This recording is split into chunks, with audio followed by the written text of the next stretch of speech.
Hi guys, we were talking earlier about application forms and why they are so unfair. I did not mention some of the absolutely crazy kind of terms and conditions that builders impose upon people. And I mean leading builders, okay, the top builders. So let me name a couple of them. One builder's form says that you have verified everything there is to verify about the project. You verified the papers. You satisfied yourself regarding the title. You satisfied regarding the building permissions. I think I mentioned this one earlier. And so you waive the right now to ask for these details again. This is one condition. So what does this mean? It means that essentially you are never going to ask the builder to give you any kind of paperwork to show his title on the land, to show his whether he has got the building permissions, etc. In addition to that, they also put in a clause that says that the builder is at liberty to make changes in the design of the flat, design of the project, the ground layout, anything basically, so long as he does not disturb you in your in your house. You have no objection. Now this essentially means that he can actually do anything he wants. You might be living on in conditions that resemble a construction site, and you will not object to it because you have signed this waiver. Now this is one of the mildest parts I am telling you. Now there are more serious kinds of clauses. There is one more clause which says that two part the how do they put it? They put it something like this: no party shall raise any objection regarding the carpet area, and if either of the parties, now either of the parties means you and the builder, naturally the builder is not going to raise an objection about his own carpet area, so that leaves you. So if either of the parties raises any objections regarding the carpet area, then all the floor finishes and the wall finishes shall be removed, stripped away, at the cost of the party raising the objection before the carpet area is measured. So let us understand what this means. It means that if you raise an objection, he is going to remove your flooring at your cost. He is going to remove the wall putties and all that and basically destroy your wall, okay, remove all the finishes, and then he is going to measure it. Now I don't see any reason why anybody should have to go to such lengths for measuring a carpet area. Carpet area is quite simple to measure. Any architect can measure it. And no matter how you define carpet area, whether you are including the internal walls or not, there's a little bit of a discrepancy between the DC rules measurement of carpet area and the RERA measurement of carpet area. But whichever one it is quite easy for an architect to measure it. So why should you say that you will have to remove the wall finishes and the floor finishes and all that? The only reason is this builder is trying to scare the shit out of you. He is saying, if you ask me to measure the carpet area, or if you bring an architect to measure the carpet area, then I'm basically going to destroy a few lakhs worth of interior work. This is basically what he's saying. Okay, and this is contained in your application form.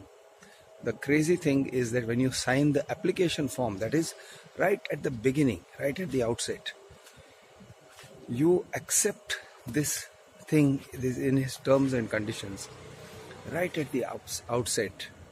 Okay, when you sign his application form and you say, yeah, I'm okay with this. This is one thing. Now there's another one. Yeah, let me tell you one more. You swipe your card, right? So you have made what they call an application to the builder. Now, first of all, I object to this whole thing of making an application to the builder. You are a customer, builder is out there to sell you something. Okay, it is not like a government. You're not making an application for a housing board house where they will allot you, or they will give you allotment out of their discretionary quota or something like that. Okay, you are not making an application for a state government house. You are basically a buyer who is out to purchase a flat, and you have you are giving an advance, and you are writing down the name of the flat, the building. You are writing down the number of the flat number, the wing, the carpet area details, everything. So it's so obvious that there does not have to be any kind of an application letter. But people are stupid enough to do this, to submit to this idiotic kind of custom that the builder is imposing on them. Okay, and the builder is not imposing it innocently, he is doing it with a reason. So this application form, you fill up the application form and you swipe your card. Okay, do you know there are some builders who will say, I think many of them actually, many of these top builders say,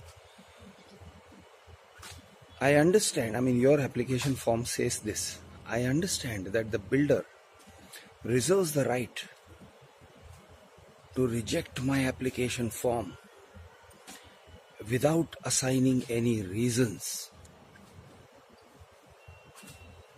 and refund my application money after 60 days. Now, let us understand. First of all, reject your application form.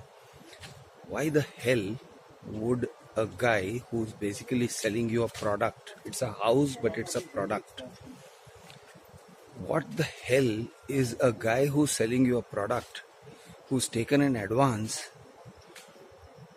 doing with the right to reject your advance? I mean, think about it like this. If you paid an advance towards a car, would you think it is acceptable for the car manufacturer to reject your advance and not sell you the car and not assign any reason for that?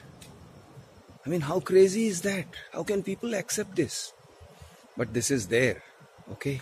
This is there in an application form, and I wrote about it. I'll share the details. Right now, I'm not in the mood to name builders, mainly because I am giving you an assortment of conditions from different builders.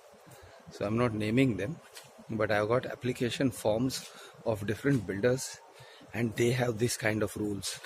They reserve the right to reject your application form. Fuck you. How can you do that to me? I mean, I don't understand these super crorpatis, because many of these flats are worth, I don't know, 4, 5, 6 crores. Now, if you are a guy who's got 4, 5, 6 crores, how come you don't have an ego that matches with your crores? How are you able to take it when these guys say that, oh, we will reject your application form? There is one builder in particular, a pretty well-known chap, okay? Very well-known guy, and he also sued me for defamation, and his case is currently on. I'm not taking a very energetic view of it, but his case, 100 crore rupees defamation case, is there. Now this builder, big fellow, very well known guy, okay? This builder had the sheer gall to write in his application form,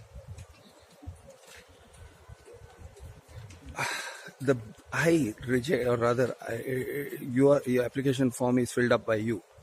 So it says, I understand that the builder can reject my application form on account of moral turpitude.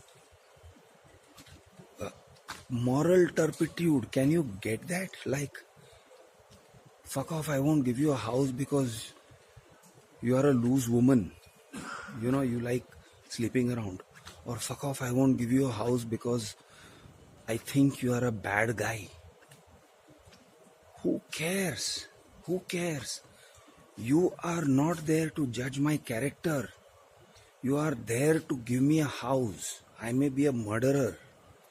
I may be a rapist. I may be a whore. I may be a gigolo. Okay. Who are you to judge my moral character? You are taking my money. Give me a fucking house. That is the stand. That is the correct stand. How can you accept this builder saying he reserves the right to reject your application because of moral turpitude? I mean, seriously here, what do these guys think they are? You know where the moral turpitude clause usually comes in? It comes in if you are, let us say, applying for the post of chief information of, an information commissioner or something like that. Then you can be removed from your post on the grounds of moral turpitude. That is one of the ways it gets done. Okay. Moral turpitude is a ground for removal from a government post. How do the builders arrogate themselves with this right to remove you because of, to reject your application because of moral turpitude? It's absurd. So this is one example. Okay, then there are these other conditions. They say they are going to impose a transfer fee on you. Okay, how can they impose a transfer? Transfer fee means if you are going to sell the house, then you got to pay the builder something. Now let us understand this. When you pay a builder the 100% amount of the consideration, you become the absolute owner of your house. You get full title to your house. Okay, you have the title. Now you may choose to transfer the title to anybody. Why should you be paying an amount to the builder? If it is a society, yeah, I can understand that, because your house is inside the building where the society is concerned, it provides the services and all that. So the society takes a nominal transfer fee, and that too has been fixed at 25,000 rupees. But builders, before the society is formed, charge amounts like 5 lakhs, 10 lakhs towards transfer fee. How is that acceptable? You have got the title, you got the full and complete title, and you're transferring the title. If you have the complete title, where's the question of giving a transfer fee to the builder? He has transferred this title. He doesn't have any say in the matter.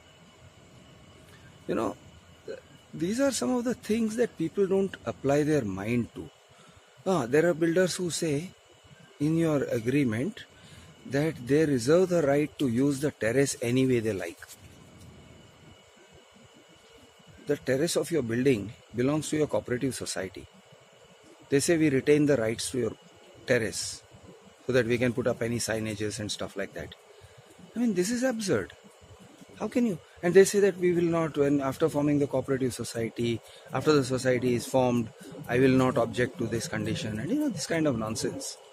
So boss, I just give you a small sampler of the kind of nonsense that comes into the terms and conditions that are imposed on you based on an application form that you sign, and some of these terms and conditions come even into your registered agreement. Okay.